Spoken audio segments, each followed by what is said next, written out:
One person who doesn't appear to be part of the Mets managerial search is Carlos Beltran, although many people speculated about his involvement and if the Mets would consider bringing him in a second time around, Terry. Does Carlos Beltran, in your mind, deserve another chance to be a manager? And specifically, do you think he should have been a candidate for the Mets job? Well, first of all, to start out with, I think Carlos Beltran would be an outstanding manager.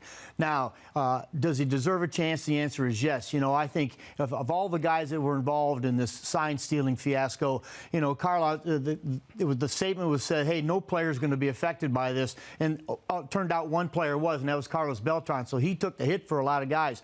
Is this the right opportunity for him to come back to the Mets? I don't believe so.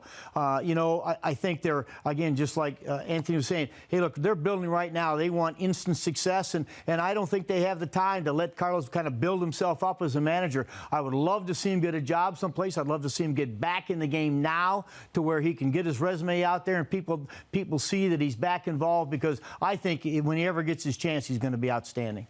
Terry, I agree with you that Carlos will be an outstanding manager at some point in the not-so-distant future. I don't think now is the time with the Mets, because I feel like that would be too much of the past coming back on what's going on with the Mets. And they're trying to move forward with all these new players and a new outlook, a new owner. And look, I love Beltran. I stumped for him as the manager when he was hired, and it would be a good choice eventually. But I think you're right, Terry, that he does need to go back and sort of build up a little bit of a baseball resume. Not that he doesn't have one already, but one in a leadership role, not on the playing field. And you know, he's been out of the game now, and you're right. He is the one who has taken all the heat in this scandal, the most out of anybody except for maybe Jeff Lunau. But it's been the worst on Carlos, and he deserves a second chance somewhere. But the Mets are not the spot for it, not right now.